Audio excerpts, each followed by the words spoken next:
اب یہ آخر میں جو ساری 3 چیزیں مجھے بیان کرنا ہے، پہلی ختم ہو رہی ہے، دوسری اور تیسری، پھر اس کا خلاصہ جو آخر میں آئے گا وہاں یہ چیز اور کھل کر آئے گی. تو حیا زبان کی چیز بھی ہے. گالیاں مردوں کی زبان پہ زیادہ ہوتی ہے اور عورتوں کی زبان میں کم ہوتی ہے. حیا ہر پیروں کی حرکت کا نام دی. تو یہ حیا کا مکمل جو اسلام نے پیغام دیا ہے، خلاف نہیں حیا، یہ مرد کے لیے زیادہ ہے. ابھی بات مزید آگے بڑھتی. تو شیطان کو اگر امام زمانہ کے لشکر کو تباہ کرنا ہے تو وہ حیا ختم کر دیتا ہے. تو جب حیا گئی تو ایمان گیا، جب ایمان گیا تو امام گیا. امام جو زمانے کا امام ہے اس کے لشکر میں صرف مومن ہو. اب یہ فارمولہ حضرت موسیٰ کے زمانے سے آیا کہ کیا کہا تھا بلغ باور نے کہ اگر نبی یا امام کے لشکر کو شکست دینا ہے اس کے لشکر میں بے حیائی پھیلا. کیسے پھیلا؟ کہا کچھ بھی پردہ عورتیں تھیں، بس جب ان کو لوگ دیکھیں. یہاں تھوڑا پھر مردوں سے خطاب ہوگا. جب وہ بے پردہ عورتیں جائیں گی، بنی سوری میک اپ کی ہوئی، بیوٹی پارلر سے نکلی، تو بہت سی عورتیں ان کو دیکھ کر چاہیں گی اب بھی ایسا بنے، بے حیائی پھیلے. بہت سی عورتیں نہیں چاہیں گی، مگر جب وہ دیکھیں گی کہ ہمارے گھر کے مرد جن کے ہم اتنے وفادار ہیں وہ ان عورتوں کی جانب زیادہ توجہ دے رہے ہیں، تو وہ بھی ویسا بننے کی کوشش کریں گی. یہ پوری ایک تقریر ہے. ہمارے یہاں جو آج کل ڈومیسٹک پرابلم بڑھ گیا ہے، ہر تیسرے گھر میں طلاق کا نعرہ لگ رہا ہے، اس کے اندر ایک اس کا بھی وجہ ہے. لیکن ساری بات یاد نہیں ہو سکتی تھی. یہ پہلا فارمولہ ہمیں معمورہ بتا دیا کہ نبی اور ایمان کے لشکر کو تباہ کرنا بے حیائی پھیلا. اور بے حیائی پھیلانے کا طریقہ چند عورتوں کو گمراہ کر دو، باقی کام خود بخود ہو جائے گا. نمبر 1. نمبر 2 دوسری بات، اب آئیے بنی اسرائیل کا واقعہ آپ نے سنا. اب آئیے بنی اسماعیل یعنی رسول کے زمانے کا واقعہ. بہت پہلے ایک چھوٹا سا واقعہ بتانا، پھر اصل واقعہ. اللہ کے رسول مدینے کے بازار سے گزر رہے. یہ میں اپنی مجلسوں میں اکثر پڑھتا رہتا ہوں، تو جنہوں نے میری بہت مجلسیں سنی ہے ان کو جو سنا ہوا واقعہ ہے، لیکن بہت مختصر کر رہا ہوں، بہت مختصر. اللہ کے رسول مدینے کے بازار سے گزر رہے ہیں. ایک طرف کچھ چھوٹے بچے کھیل رہے ہیں. پیغمبر بچوں پہ بہت توجہ دیتے ہیں. ایک تو ویسے ہی رحمت للعالمین ہے، بچوں پہ پیار آتا ہی. اور دوسرا اسلام کا ایک اہم اصول کہ آگے چل کر انہی بچوں کو اسلام سنبھالنا ہے. بڑے تو اپنی زندگی گزار، ان کی جو عادتیں بن گئی ہیں وہ بدلنے کو تیار نہیں ہو. وہ سنیں گے سب کچھ اور تعلیم بھی کریں گے، عمل نہیں کر پائیں. ساری زندگی کی عادت بدلنا آسان نہیں ہوتا. لیکن بچی ابھی کچی لکڑی. یہی جملہ تقریباً مولانا امام حسن کے نام اس وصیت نامے میں لکھا جو نہج البلاغہ کے بیچ میں. بیٹا حسن جب تمہارے بچے چھوٹے ہو اس وقت ان پہ کام کرنا، اس سے پہلے کہ شیطان اپنا کام شروع کرے. بہت ساری باتیں یہ تربیت اولاد کا موضوع ہے جو میرا آج کا موضوع نہیں. تو پیغمبر بچوں پہ بہت توجہ دیتے. ان کی اصلاح کرو، یہ آگے چل کر یہی قوم کا مستقبل ہے. بچوں کو بھی پتا اور یہ بھی پتا ہے کہ پیغمبر کی شخصیت کتنی عظیم. بچے جب دیکھتے دوڑ کے آتے آئے پیغمبر نے کسی کو گلے سے لگایا، کسی کو بوسہ دیا، کسی سے دو باتیں کی. سارے بچوں سے فارغ ہوئے، ایک بچہ ایک کونے میں اکڑ کھڑا، وہ نہیں آ رہا. پیغمبر اس کی جانب پڑا. جو اس نے پیغمبر کو آتا دیکھا تو مدینے کے بازار میں رسول خدا کو گالیاں دیتا ہوا بھاگا. بعض والدین کے بچے گالیاں ایسی سیکھ لیتے ہیں اپنے باپ اور ماں سے. اس نے تو ایسا باپ ماں سے نہیں سیکھا. اب مسلمان کے سارے چاروں طرف پیغمبر کے ساتھ مسلمان ہیں. یہ مکہ نہیں ہے جہاں ابو جہل، ابو لہب، ابو البختری، ولید، عتبہ، شیبہ جو پیغمبر کی شان میں گستاخی کرے برداشت کرنا ہوتا ہے. یہ مدینہ ہمارا شہر. ہم یہاں کے آتے ہمارے سامنے پیغمبر کی شان میں گستاخی.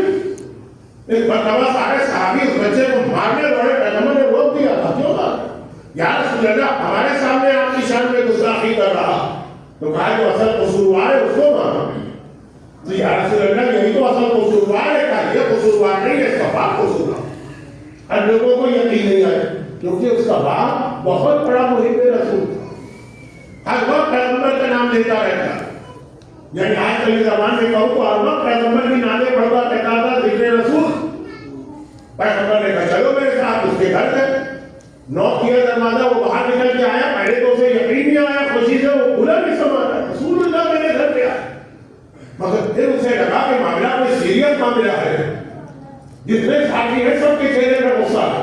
کسی سے پوچھا کیا بات؟ کہ یہ بات ہے تمہارے بیٹے نے اس طرح بازار مدینہ میں ہم سب کے سامنے رسول کو برا بھلا کہا، گالیاں دی. میں ایک مرتبہ دوڑ کے گھر میں گیا، تلوار لے کے آیا، تلوار اور خنجر ہر عرب کے گھر میں ہمیشہ ہوا کرتا تھا. خنجر تو ابھی بھی ہوتا ہے جس سے وہ بادام وغیرہ توڑ دیتے ہوں گے، لیکن خلاصہ یہ ہے کہ تلوار لے کے آئے. نہیں چاہیے مجھے ایسا بیٹا، میں اپنے ہاتھ سے اس کی گردن توڑا دوں. پیغمبر نے کہا رکو، کیا سمجھ رہے ہیں تمہارے بیٹے کا قصور ہے؟ قصور تمہارا ہے. یا رسول اللہ میرا کیسے قصور ہے؟ میں نے اور میری بیوی نے اپنے بچوں کو، سارے بچوں کو بچپنے سے آپ کی محبت سکھائی. کہا سکھا یہ محبت زبان کے ذریعے. یہ بتاؤ جو کھانا اس کو کھلا رہے ہو، جو گھر میں رزق لے کر آ رہے ہو، وہ حلال ہے کہ حرام؟ اس کے پیٹ میں لقمہ کون سا جا رہا؟ اب یہ تھا بزنس مین. بزنس مین جہاں بھی ہوتا ہے، چاہے مدینے کے بازار میں ہو، چاہے اعظم خلاف مارکیٹ ہو، پیپر مارکیٹ میں بیٹھا ہوا، چند کو چھوڑ کر سب کا ایک ہی مزاج ہے کہ حرام کریں گے، گناہ کریں گے، رزق حرام کمائیں گے اور بہانے کریں گے. کہا یا رسول اللہ آپ کو تو پتا ہے بازار مدینہ میں ہمارا کمپٹیشن یہودیوں سے. ہم ہیں یہودی. اگر پورا شریعت کے مطابق الفاظ میرے ہیں، اس کا مقصد یہ اگر پورا ہم شریعت کے مطابق چلے تو ہو چکا بزنس. ہمیں روٹی اور چٹنی بھی نصیب نہیں ہوگی، کچھ نہ کچھ تو بزنس میں 19-20 کرنا پڑتا ہے. پیغمبر میرے الفاظ ہے، پیغمبر کے نہیں، حکم پیغمبر کا. پیغمبر نے کہا بحث کا موقع نہیں ہے، بس یہ یاد رکھو جس نے اپنی اولاد کو رزق حرام کھلایا ہے، اس نے اپنی اولاد کو حلال زادے سے حرام کی اولاد میں بدل دیا. اور جو حرام کی اولاد ہو جائے وہ ہمیشہ نبی اور امام کا دشمن ہوتا. اور یہ والا جملہ جو پیغمبر بازار مدینہ میں اس شخص کو بتایا، یہ جملہ اپنے کمال سے پہنچا دیا. میدان کربلا میں آقا حسین نے سنیا. آقا حسین کی روایت تو بہت پڑھی جاتی ہے نا. جس خطبے میں آقا نے وہ جملہ کہا جو آج ہمارے بچے، مرد، جوان تو جوان عورتیں تک کہتی ہیں، اے ہاتھ من نصر اللہ، اے ہاتھ من نصر اللہ. اسی خطبے میں آگے چل کے ایک جملہ اور بھی. آقا حسین نے اس دن صبح عاشور جہاد شروع ہونے سے پہلے لشکر یزید سے خطاب کیا، جس میں یہ سب کہا ہے ہاتھ من نصر اللہ. الموت والا من العام، مر جانا بہتر ہے ذلت کی زندگی سے. ساری جملے اس کا اگلا جملہ اسی خطبے کہا لیکن مجھے پتا ہے تم سب کچھ سنو گے، اثر تم پہ نہیں ہوگا. کیوں نہیں ہوگا؟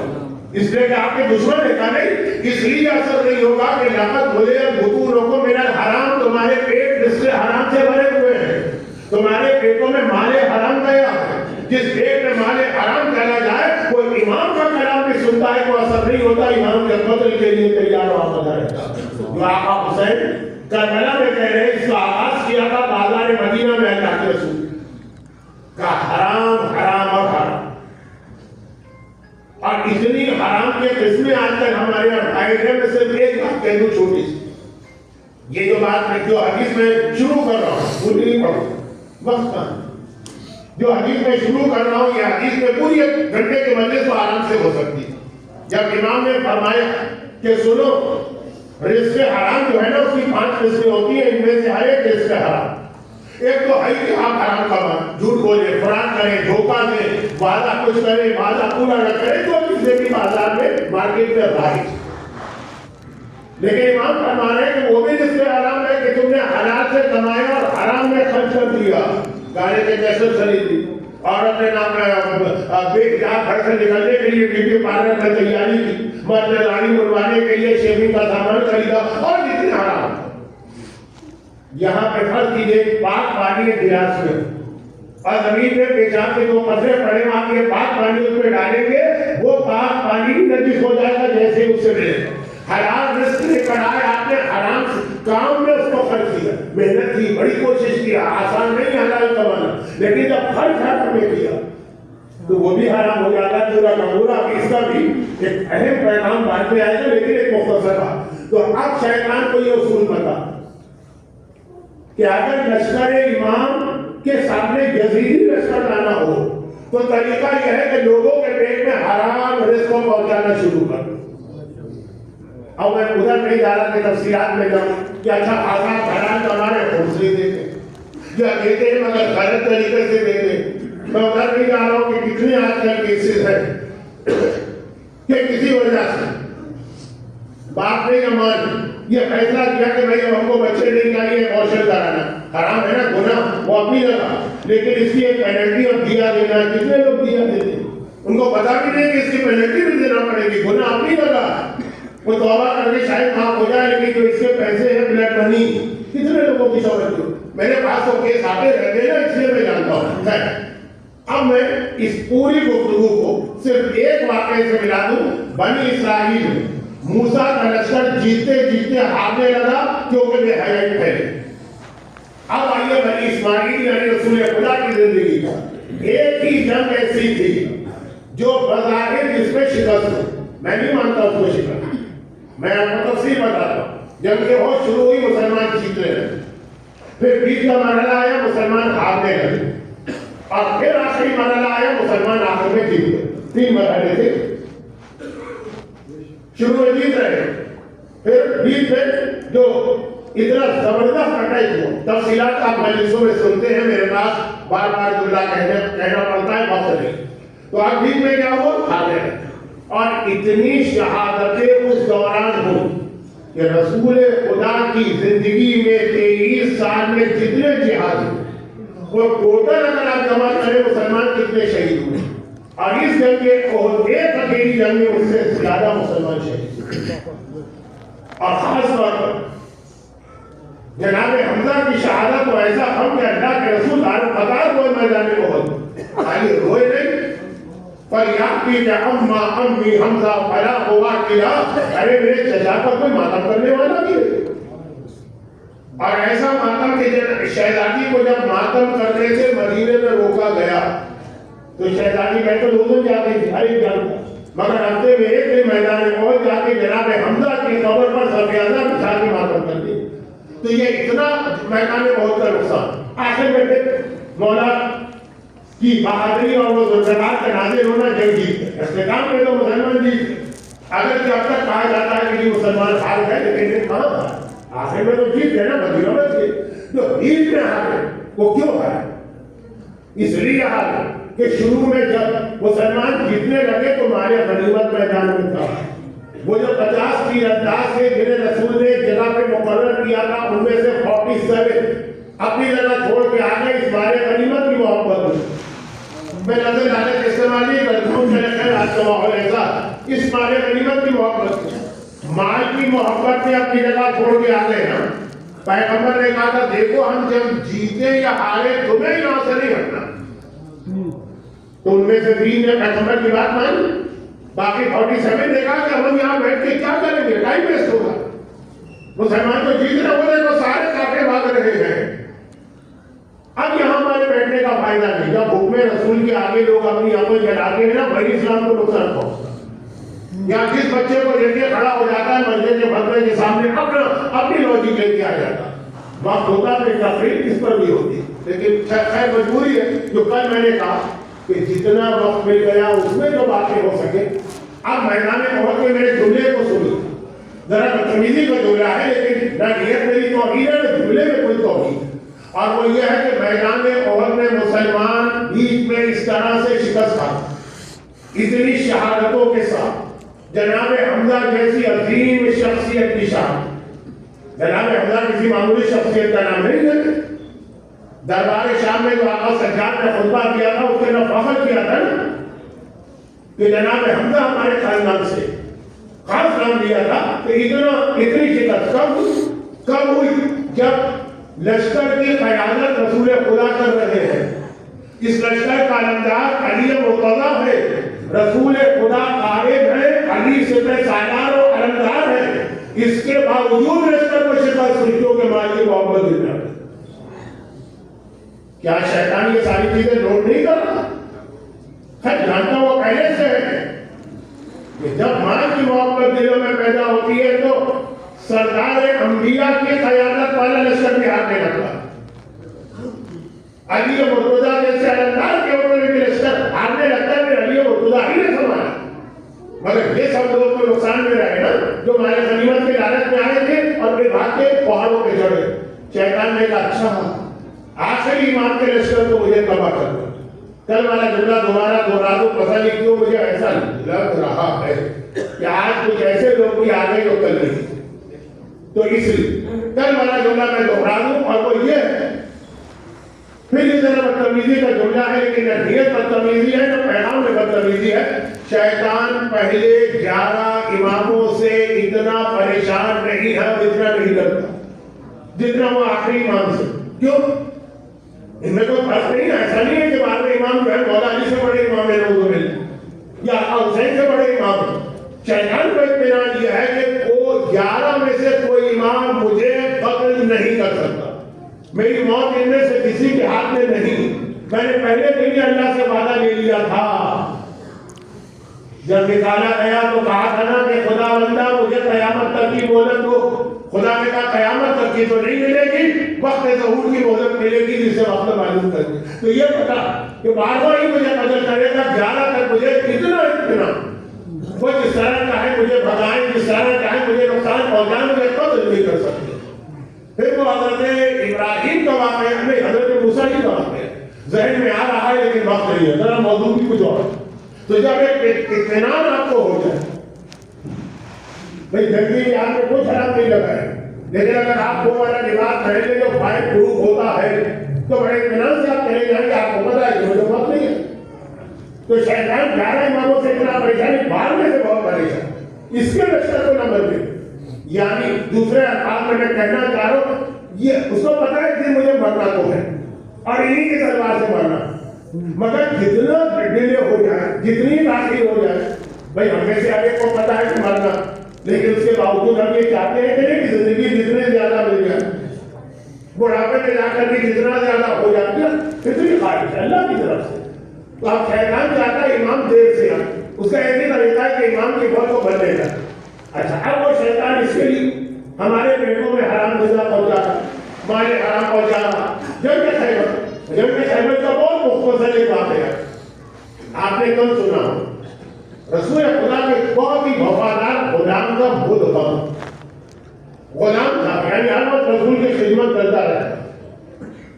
جنگ خیبر میں وہ شہید ہوا، چنانچہ پیغمبر نے اپنے ہاتھ سے اسے دفن کیا۔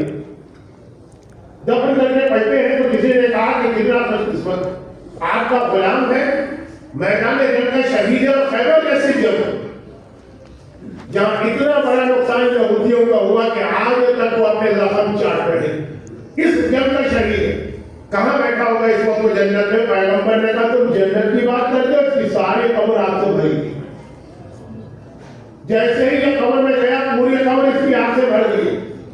یا رسول اللہ کیوں؟ کہا کہ اس سے پہلے کی ایک جنگ ہو گئی، اس نے دوران ایک جنگ ایک چادر مال غنیمت سے چھپائی۔ مال غنیمت کا اصول یہ ہوتا ہے کہ میدان جنگ میں جو مال غنیمت ہو آخر میں سب ایک جگہ جمع ہوتا، پھر اس میں سے خمس نکال کے دیا جاتا ہے رسول کو، باقی 4 حصے تقسیم ہوتے مجاہدین، سب کو لا کے جمع کرنا۔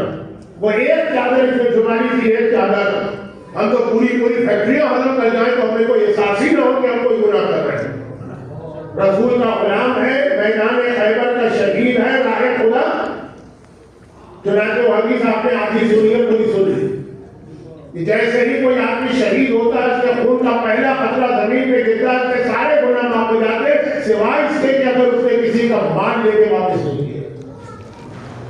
یہ حدیث پوری یہ ہے کہ یہ گناہ معاف نہیں ہے۔ تو اب شیطان بہت اس کے لیے آسان ہے اپنی زندگی کو بڑھانا اور امام کے ظہور کو زیادہ سے زیادہ ٹالنا۔ مال کی محبت دلوں میں پیدا کرو، انسان رزق حلال کیوں حاصل کرتا ہے؟ جب مال کی محبت دل میں پیدا ہو، زیادہ سے زیادہ مال ہے۔ اب آئیے یہ شیطان کا، اور شہزادی کائنات کیا فرما رہے؟ شہزادی کائنات کے گھر میں دیکھیں پوری کوشش کی جاتی ہے کہ حلال مال دنیا بھی گھر میں نہ ملے گا۔ کیوں؟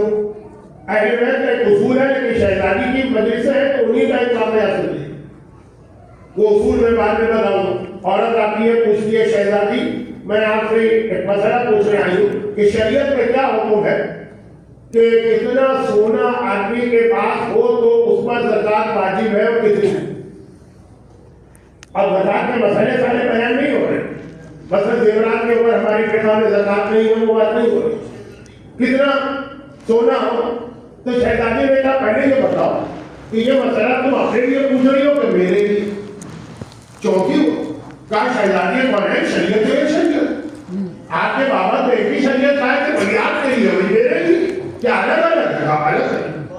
تو کہا کہ اچھا دونوں کا مسئلہ بتا دی. کہا تمہارا مسئلہ یہ ہے کہ 20 دینار اگر سونا آ جائے گھر میں تو اس کا 40واں حصہ نکالیں. اور آپ کے لیے کہا کہ ہمارے لیے یہ ہے کہ گھر میں اتنا سونا آیا کیسے کہ زکات دینے کی نوبت آ پڑی. جو آئے اس شام ہونے سے پہلے راہ خدا میں خرچ کر دو. دولت گھر میں ٹھہرنا ہی نہیں ہے. یہ تمہارے لیے ہے کہ 1 سال سونا رہے تو 40واں حصہ دو. تو اہل بیت کا فارمولہ کیا؟ خود عمل کرتے ہیں اسلام کے میکسیمم پر، ہم سے کہتے تو منیمم پہ عمل. یہ یاد رکھیے گا ورنہ بہت سی حدیثیں سمجھ میں نہیں آئی.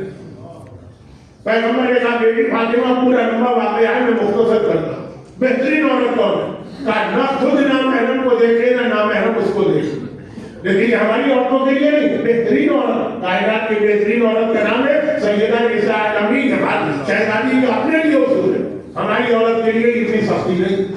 نمازوں میں بھی آپ دیکھیں گے وہ 1000 اگر پڑھیں گے تو ہم سے کہیں گے 70 اگر پڑھو. وہ راہ خدا میں پورا گھر قربان کر دیں گے، ہم سے کہیں گے خمس و زکات دو. تو یہ فارمولہ یاد رکھیں. شہزادی اپنے گھر میں ماں نے دنیا چاہتی ہی نہیں تاکہ کم از کم ان کے جانے والے اسی بہانے سے اپنے دلوں سے مال کی محبت نکالے. یہ جھوٹ، یہ فریب، یہ دھوکہ، یہ حق مارنا، یہ قرضہ واپس نہ کرنا، یہ کاروبار میں فراڈ کرنا، یہ بہنوں کو حق نہ دینا، یہ بھائیوں کو حق نہ دینا. یہ ذہن میں خیال آئے. بہت مشہور واقعہ ہے، میں پڑھنا نہیں چاہتا تھا لیکن رد دینے کے لیے اشارہ کرنا پڑے. اسلام کے اعلان کے بعد پہلا دن جب مسلمانوں نے پیٹ بھر کے کھانا کھایا ہے وہ کب آیا ہے؟ وہ آیا 18-19 سال کا.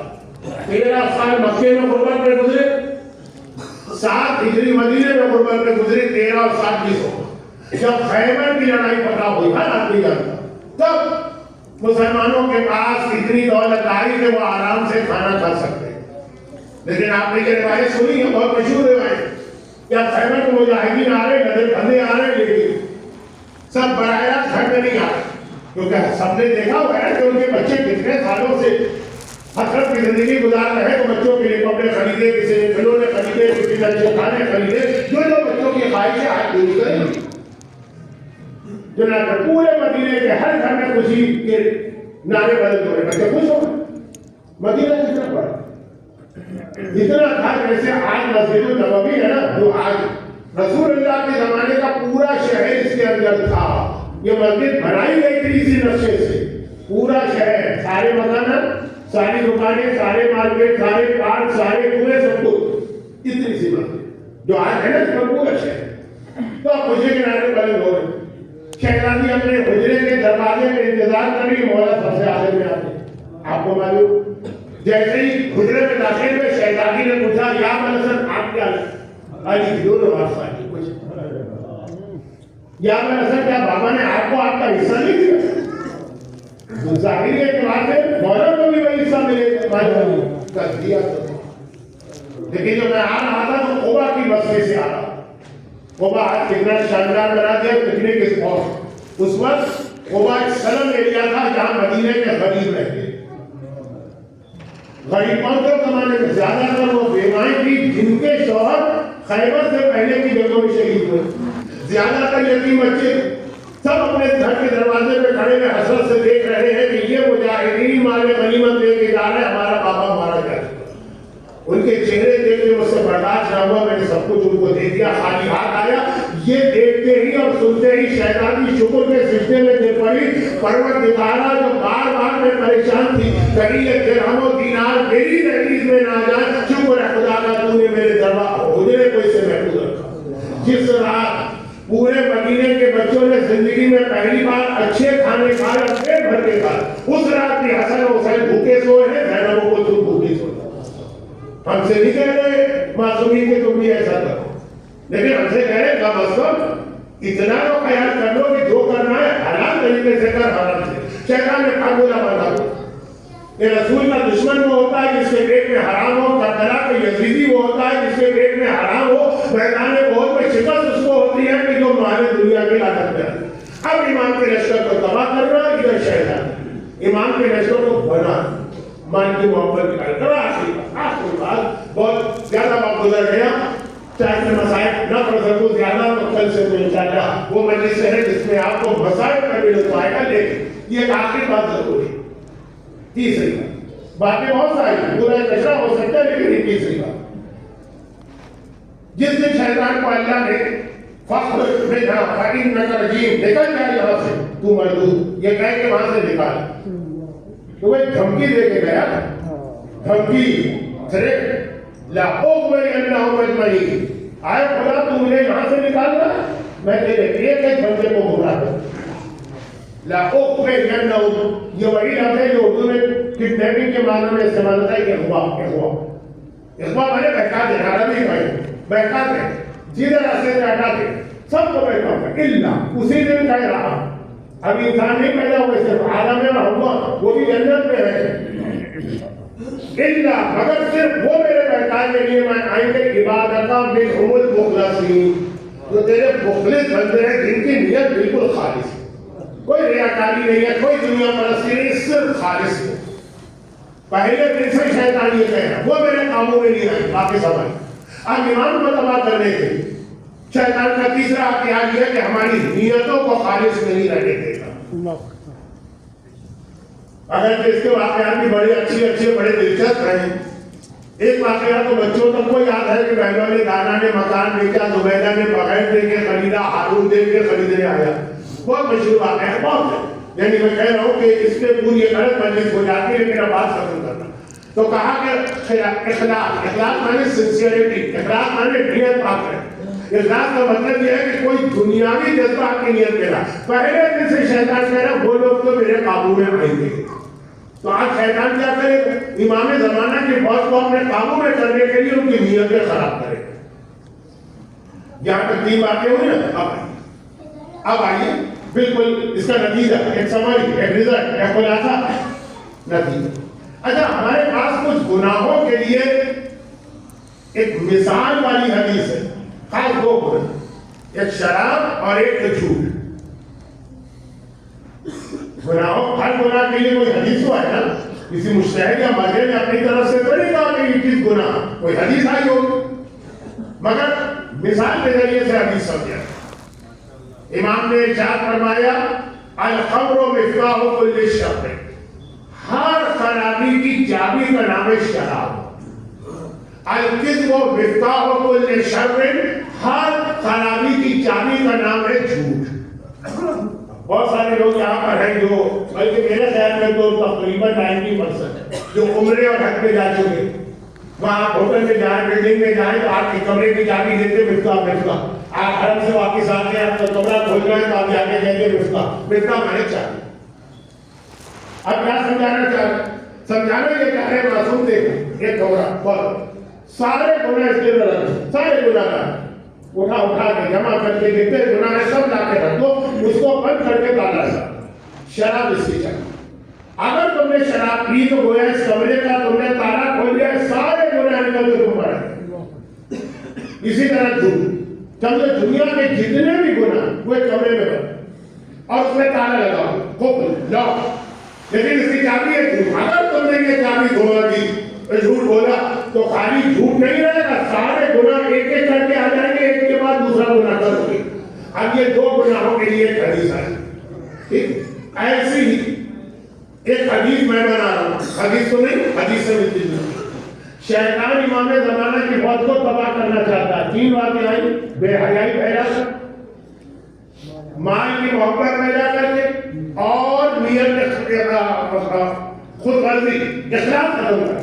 شیطانی یہ تینوں چیزیں ہم کو سکھا رہی ہیں. اخلاص کے حوالے سے شیطانی کے واقعات نہیں آ سکی تو بیٹا ہی ختم ہوگا، لیکن شیطانی یہ تینوں چیزیں سب کو بچا رہی ہیں. مال کی محبت نکالی، اتنا ہی ہم سے ٹھہریں گے جتنی ہماری طاقت ہے.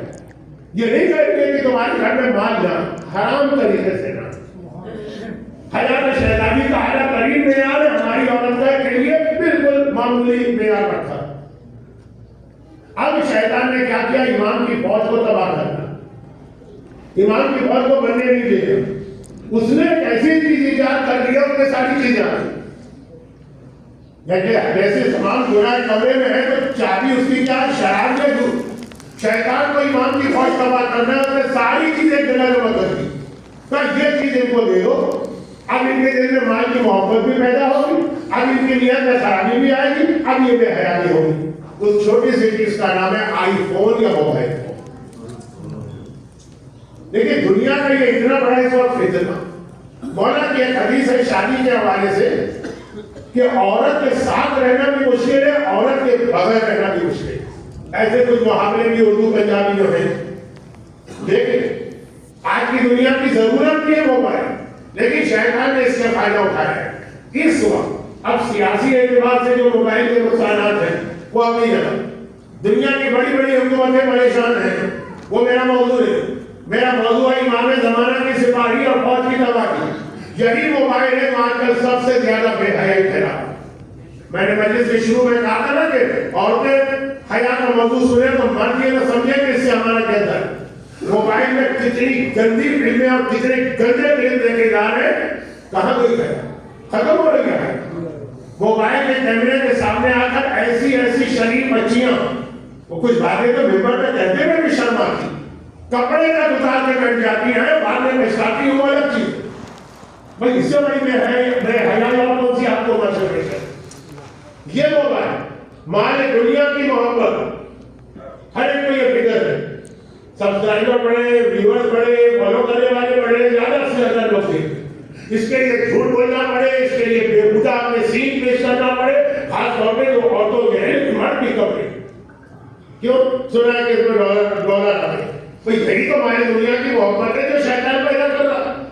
ہم جب سنتے ہیں مال حرام تو ہمارے دل میں خیال آتا ہے شراب بیچنے سے جو پیسے آئیں گے، یا جھوٹ بول کر جو پیسے کمائیں گے، یا کاروبار میں دھوکہ دے کے یہ بھی حرام ہے۔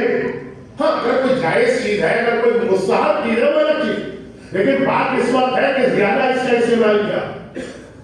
یعنی میں اتنے شریف گھرانے کو جانتا ہوں جو سوچ بھی نہیں سکتے تھے کہ ان کی بچی نے ٹک ٹاک کا ایسا کلپ بنا کے وائرل کیا، وہ مر جائے گا اس سے، انہیں نہیں پتا۔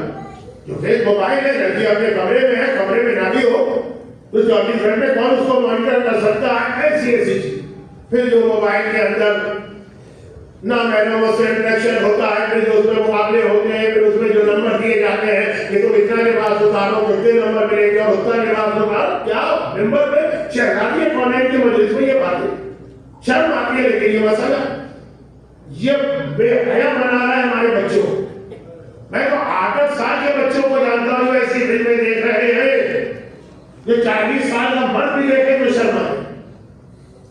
اب کون سی بے حیائی کا انتظار ہے؟ وہ بے حیائی ہے جو اس کے ذریعے اصل پیسہ کمانے کی دھن دل کے اندر وہ جو اپنے ٹک ٹاک کے اوپر چھوٹے چھوٹے فلم بنا کے ہماری بچیاں اور بچے جس میں وہ ہر حد کو کراس کر رہے ہیں، اور پھر کچھ ایسے لوگ ہیں جن کو اتنے پیسے نہیں ملتے تو پھر تم کیوں لگے ہوئے شہرت زیادہ سے زیادہ یہ اخلاص جو میں نے آخری بار بہت جلدی سمیٹنے کے ٹائم نہیں تھا میرے نیت کا خلوص ختم کرنا، جہاں پہ پاپولر ہونے کا شوق ہو جائے، زیادہ سے زیادہ ویور ہو جائے، زیادہ سے زیادہ سبسکرائبر ہو جائے، اسی کا نام تو ہے کہ اخلاص ختم ہو جائے۔ میں آپ کو اب یہ اتنا آپ میں جنون ہو گیا ہے لوگوں کو، میں کربلا میں آقا حسین کے حرم میں نماز نہیں پڑھ سکتا، میں مولا کے روضے کے اکثری میں نماز نہیں پڑھ سکتا، کسی ایسے موقع میں جاؤں جو بالکل خاموشی کا ہو تو آپ آج کل نہیں رہا ادھر نماز شروع انڈیا کا قافلہ 200 کا ہے، سب کے موبائل میں ادھر ہو، کوئی کراچی کا قافلہ ہے 500 کا، سب کے موبائل ادھر ہو، نماز نہیں پڑھی جاتی۔ اب ان کو پیسے نہیں مل رہے، بس یہ شہرت پاپولر پھر زیادہ سے زیادہ وائرل ہو، زیادہ سے زیادہ سبسکرائبر ہو سکتا ہے بزرگ حضرات کے سمجھ بھی نہ پا رہے ہیں، لیکن نوجوانوں کو پتا امام زمانہ کی فوج کو تباہ کرنے کا اس وقت سب سے بہترین جو ہتھیار شیطان نے بنایا، وہ نہ کوئی میزائل ہے، نہ کوئی ڈرون ہے، نہ کوئی کلاشنکوف ہے، نہ کوئی اور ہتھیار، وہ ہے موبائل، اور کوئی نہیں روک سکتا اس کو، نہ کوئی حکومت، نہ کوئی والدین، نہ کوئی معاشرہ۔